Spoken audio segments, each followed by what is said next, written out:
The word jihad is mentioned in the Quran about 41 times.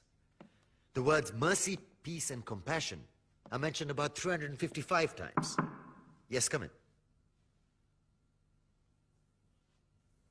Come on in, Riaz. Sit down, please. Contrary to popular belief in most Western cultures, Islam is a religion that preaches peace and tolerance. Yes, Patricia.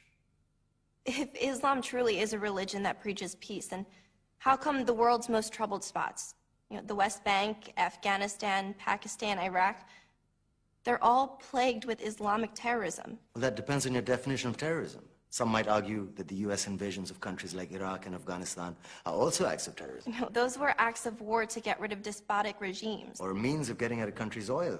Conspiracy theories. Well, May I? yes, please. Go ahead, Riaz. Mr. Khan is right. I mean, if we're talking about terrorists, the world's biggest terrorists are the white superpowers. Come on now. No, really, stop and think about it. Explain 9/11. Okay. Do you know how many people died in the Twin Towers strike? Around 3,000. And do you have any idea how many people died in the bombing of Afghanistan? Take a wild guess. More than 15,000 people died. And that's just conservative figures. About 50,000 tons of explosives were dropped on innocent civilians. Men, women, children. Yeah, but that was because of the Taliban. Now that you brought it up, did you know that the Taliban was a creation of the CIA to fight the Russians? Whatever. They were still harboring terrorists. Yeah, right. Terrorists that were never found. Just like the weapons of mass destruction that were never found in Iraq. Do you want to get into the death toll in Iraq? 500,000 civilians and counting.